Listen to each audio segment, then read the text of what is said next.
You're listening to episode 99, Cat Story, Chronic Illness as a Teenager.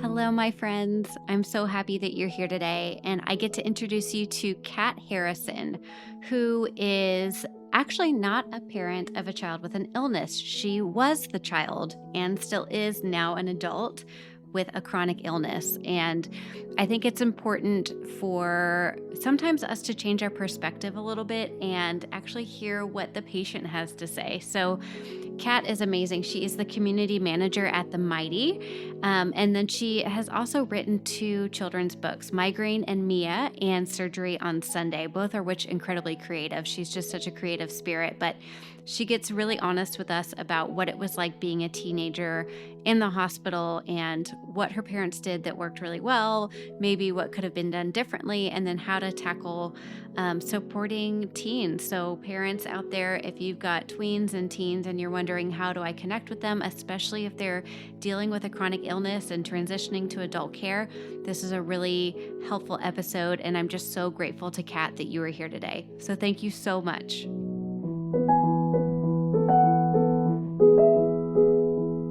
Well, why don't you just start off by talking a little bit about you and kind of what you're doing and why you reached out to want to be on the podcast and share your story with other parents. Sure. Well, I am Kat Harrison. I am a children's book author of Surgery on Sunday, as well as the newly released Migraine and Mia. I also am an editor and a writer for adults, primarily in the chronic illness, disability, and mental health space. I think it's important to share my story. I think sometimes when you are a parent and you're going through something and you're in the weeds of it, you wonder what the future looks like for your child. And I think it's really cathartic for me as well to look back on everything I've been through and realize how far I've come. It can be really helpful when I'm having bad days, which happen a lot still. Oh yeah, absolutely. Well, you just bring so much value to the table, and I'm so honored to be able to share your story and kind of amplify it for you. So, why don't you take us back to the beginning and kind of just talk about when things started coming up for you and your health? Sure. So when I was younger, I had a few different ear surgeries, pretty common ones. I had a few sets of tubes, had my tonsils out. And then when I was in elementary school, I started getting bigger holes in my eardrums that required more extenuating circumstances in terms of surgery. But it really began when I was 15. So I was a freshman in high school. I was an athlete. I was a runner and also a soccer player. And I had an ear infection in my right ear that just wouldn't go away.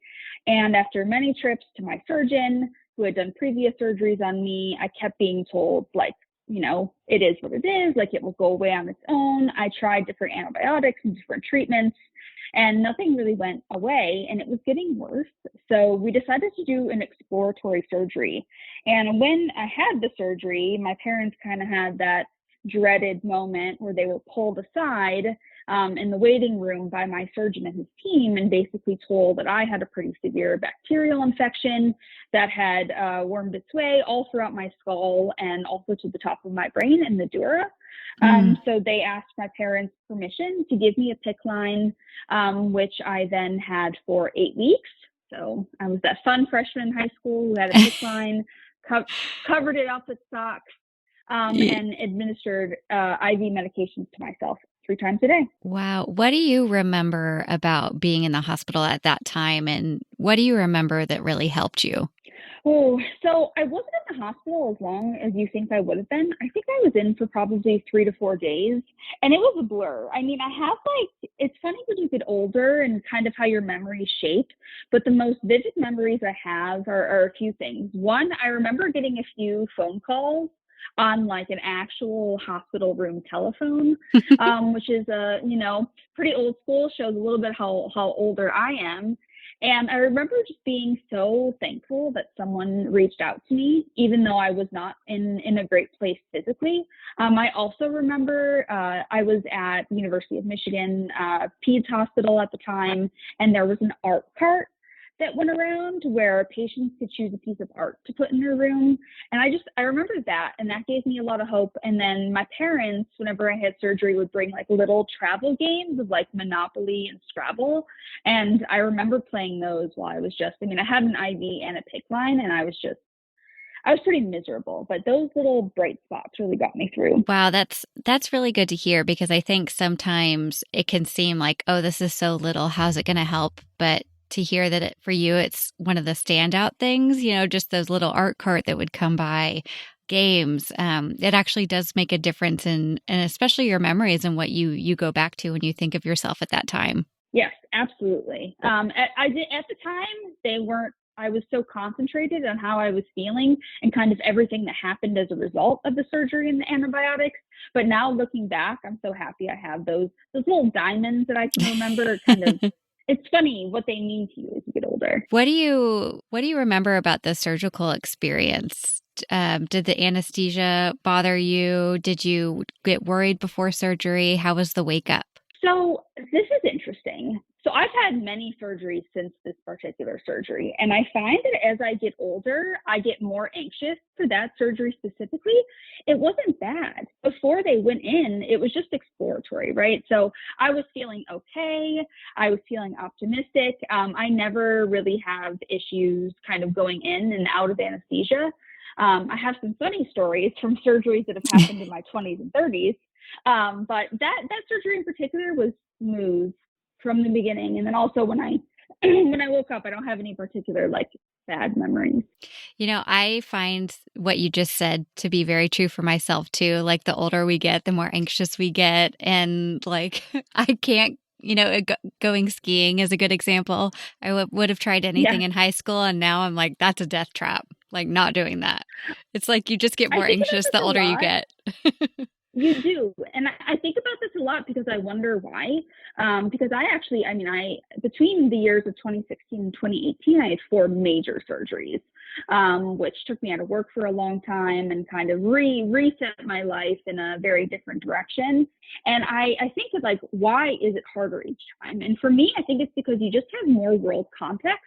Like, what can go wrong. You're in a different season of life with different relationships and different support systems. It's also just harder on the body as you get older, especially the more and more you have surgeries. So that's like my wisdom for why it gets harder. And then I have one more question about kind of the PICC line that you were talking about. And, it's Yeah. something visible that's on your body. And obviously, when you're 15 years old, I don't know about you, but I was very cognizant of what I was wearing and what people thought and how they were looking at me. How did you handle that? Well, I was relatively confident when I was a freshman in high school and an athlete, and I had a decent amount of friends, so it actually wasn't that bad. What was harder for me is when I started experiencing side effects of the antibiotics. And I started wobbling and running into things. I fell into a small creek at my high school.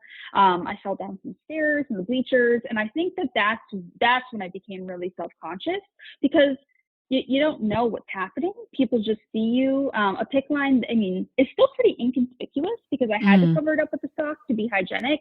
And so it kind of just looked like an accessory in a way. But when I started experiencing visible symptoms of an invisible trigger, that was really hard. Yeah. Tell us more about that. Yeah, so about 6 weeks into the antibiotics, this is like one of my most vivid memories of high school. Is I was sitting at a desk in I think it was a psychology or social studies class, and we were being given a quiz. Sorry, and the quiz was on the desk, but I couldn't see it. To me, in my vision, the quiz looked like it was on the floor. So I started crawling around trying to find it, and my teacher was like, "Kat, what are you doing?" And I was like, "Oh, I'm trying to find my quiz." And he's like, "It's on your desk." And that's when it really hit me that like something's not right. Um, it started taking me very, very long to walk up a flight of stairs. I was having a hard time kind of with my depth perception, figuring out one stair to the next. I stopped being able to cut things like apples. And it was very troublesome and obvious I was having problems. So we went to my infectious disease doctor and then also my surgeon. We explained what was happening, and they said that I was likely experiencing a side effect from the IV antibiotics, but that I was so far in my treatment and the infection wasn't entirely gone that I needed to continue. And by the end of those 8 weeks, eventually we had found out that I had experienced ototoxicity, which is essentially poisoning from an IV antibiotic, and it wiped away my entire vestibular system. And also kind of was the catalyst to having almost a migraine every single day for 18 years. Wow. Oh my gosh, Kat. We'll be right back.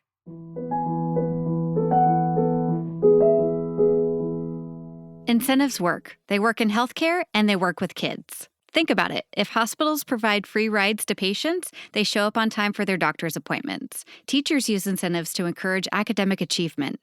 Hope for Henry unites these truths to ignite the power of incentives to help pediatric patients do the things they need to do to get better. It works every day at hospitals around the country. Child life specialists are trained to use this program, and they're reporting that 58% of their patients don't need sedation for certain procedures, and 95% of their patients are using super rewards and having an overall improved patient experience. Kids at hospitals like the Cleveland Clinic, Inova Children's Hospital, Children's Healthcare of Atlanta, and so many more are feeling more cooperative, less anxious, and having a better patient experience because of super rewards, a state-of-the-art incentive program. To learn more about Hope for Henry, check out their website at www.hopeforhenry.org and bring super rewards to your hospital. Follow Hope for Henry and contact them through social media at Hope for Henry. So, for those of us who don't know what a vestibular system does and what its role in our body is, can you explain what that is? Yes, a question I get asked a lot. So your vestibular system is just a fancy word for balance. Your inner ear is really kind of what the ear and like brain connection is what is really responsible for that mechanism. The way I like to describe it is your vestibular system keeps you solid. It keeps you grounded. It's what stabilizes your vision. To me, that was like the biggest like, whoa. When you think about someone losing their balance system, I think wobbling, falling, running into things makes a lot of sense. But what I didn't realize is that it actually is what makes it so I can look at a lamp and see a singular lamp. But because I now have bouncing vision, which is called oscillopsia, everything bounces. So I look at, I'm looking at my computer right now and I see several of them. I've had this for so long that I can tell which is the main computer, but everything bounces. Other fun facts. Your vestibular system is what's responsible for feeling drops on roller coasters, for feeling an elevator going up and down, for feeling speeds in cars. I actually don't feel any of that anymore. I go on a roller coaster, I can sit in the front seat, and the fact that everything's bouncing and I don't feel my stomach drop, I look like a daredevil, but I actually just can't feel it at all. Wow. My goodness. So it's almost one of those things that I know it's something we all take for granted because we're just so used to it, and to have it stripped away is probably really tough. Do you remember kind of at that beginning stage when you were in high school, what your parents did that may have really helped you? And the reason I'm asking this question is we have a lot of parents who listen and they desperately want to connect with their teenager. So what are some strategies you think that parents could use, or maybe some that worked for your family? So I think a really big thing is including the child. Even a teen, you would think it seems obvious, that including them in all the decisions and conversations about their care. I think that's really the start of like my self-advocacy journey, really, when I was 15, and recognizing that as the patient, really, no matter how old you are, you have a say. You should have a say in your care, even if it's a younger child. Simply just saying, like, we may have this surgery or we may start this medication. These could possibly happen with these things, obviously in a child appropriate way. But I think having those conversations in the open and not behind closed doors gives the person a lot more validity in their experience. I think the other thing, and this has become so much more apparent kind of in my conversations with my parents as I've gotten older, is like, hey, how is your physical illness affecting how you feel about yourself? How is it affecting, how you feel about others? And I think that mental health and physical illness connection was something my parents really helped me to foster. And I also think something that was really helpful to me is that they didn't always show their fear to me. And I know that kind of seems like the opposite of what I said about being open, but I think that sometimes when you're the patient going through like a harrowing physical journey, someone showing their fear to you all the time feels like an extra burden, right? You feel like you're carrying the illness on top of their feelings. And I think that sometimes kind of maybe not showing that all the time in front of your child, it can be really powerful and helpful to them as well. Oh, I think that's a really good point. I definitely think there is a sweet spot Yeah. between being open and honest about things being scary and fearful and being able to handle it together. And then, you know, like you said, kind of putting that burden on someone else who's already going through something. Hmm. Like you really do kind of have to find that line, which can be, it can take work, it can take time for you to kind of find your rhythm. But I totally hear you on that. Yes, definitely. I think that the sweet spot is where it's at, right? Like you don't want to take things too far, but if you pretend that everything is wonderful, that's also a burden, right? It makes the child or the patient feel like, wow, like is everyone fine with this happening to me? So it's a very gray area, and it's not a perfect science. I think that families, if there is a support system there, you'll learn it. You'll get Yeah. into a groove to figure how much is too much emotion, how much is too conversation. It may take a little while. Right. And who are the people in your life that you can get that vulnerable with? Maybe the child who's going through the illness is not the one to get that vulnerable with. Maybe you can do it with somebody else. Exactly. Yeah. I'm very lucky to have, I used to live in New York and was a magazine editor. And when my health kind of started going downhill again, I moved back closer to family. So I live really close to my parents, and they're very supportive. I have a very supportive partner of 10 years who we've known each other since we were kids, and he's really integral to my entire health experience. And I have a lot of great friends, and because I'm older and have a career, I'm very, very lucky to have coworkers who also have health challenges. And honestly, every day at work, I just openly talk about how I'm physically feeling, and it's been really freeing and healing for me Oh, as well. that's great. Well, when you wrote to me and you told me you have something called SUNCT syndrome, which is 1 to 200 Hmm. tiny headaches a day. So I Yes. imagine you are dealing with pain on a constant basis. What are Yes. some of the ways that you cope with pain or you learn to adjust to live with it? Oh, great question. So yeah, so Sunk syndrome, just to kind of back out a little bit, I was only diagnosed a few years ago. Because I have a migraine almost every day, I'm very, very used to like the different shades of having a migraine. And I knew that I was experiencing something different because everything I do to control my migraine pain, or at least control it to the extent, wasn't helping.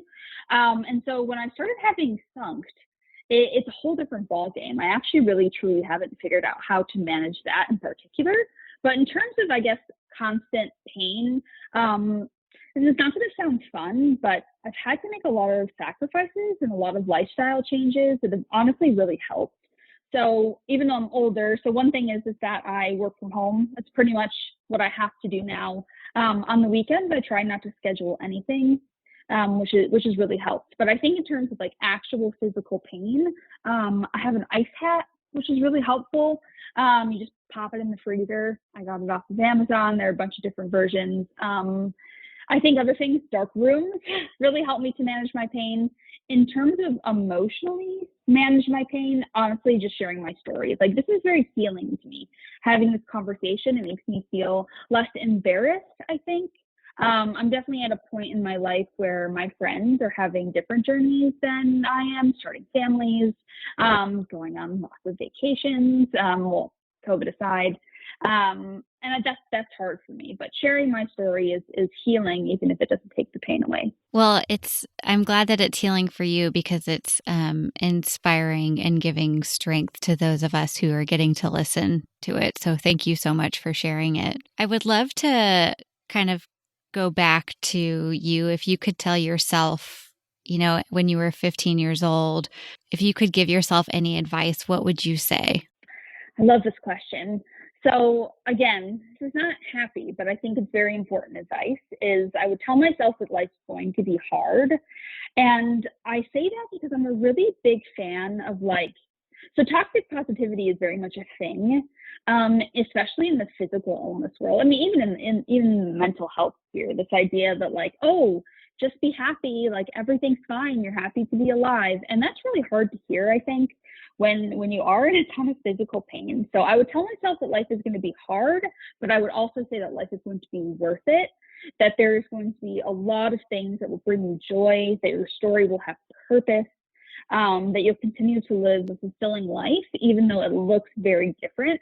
And I would also tell myself that, like, because it's something that I can mentally handle, that like I have, not that I have a responsibility, but I do have a place where like telling my story helps other people who may not be in a spot in life to tell theirs feel a little less alone. And I think I wish my younger self would have known that like there would be a way to recover, that wouldn't make it so hard all the time.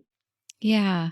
And what do you think has helped you the most? Have you been able to connect with other people who don't have a vestibular system like you do? And what is it like to talk to someone who's like, oh, I know exactly what you're talking about? Yeah, so that would actually, I'm really glad you brought that up. That was something I didn't mention when I talked about kind of the ways my parents have helped me. So when I was, my case in terms of like figuring out if I did lose my vestibular system was pretty cut and dry. Like I did all the testing and it was really obvious that it was completely gone. And so my parents did a lot of research and they connected me with a group called Wobblers Anonymous, which is why I use the wobbler term with really endearing like love. I don't really think they exist anymore. And the reason I say I don't think they exist is because, quite frankly, they were all significantly older than I was. It's very rare. The antibiotic that I was given really isn't given out a ton anymore because of the side effects.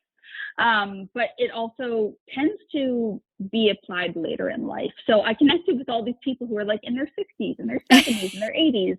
And even though they couldn't tell me things like, oh, this is what it was like when I was in high school.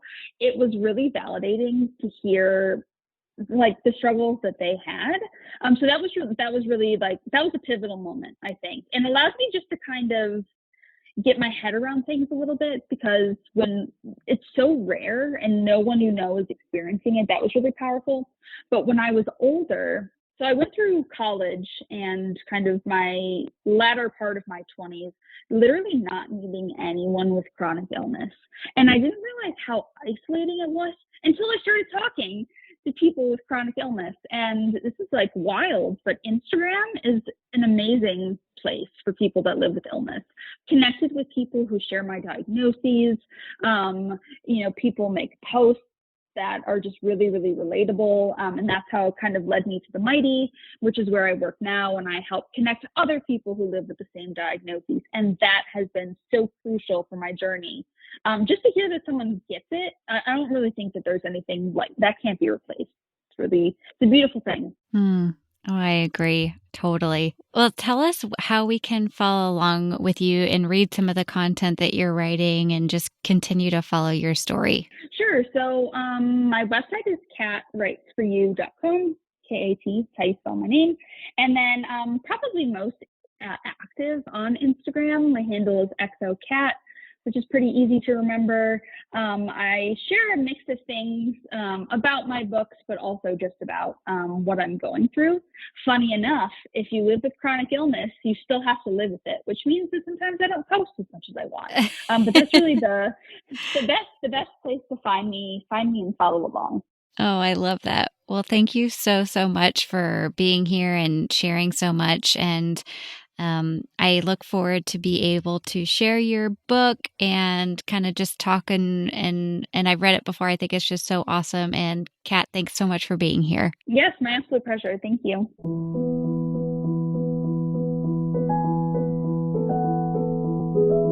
Thank you for listening to the Child Life On Call podcast. I'm your host, Katie Taylor, and you can follow us at Child Life On Call on Facebook, Twitter, and Instagram. Please rate and review to make it easier for other families to find us. We have cute merch available at www.bonfire.com/store/childlifeoncall, and you can listen to more episodes and find resources at childlifepodcast.com.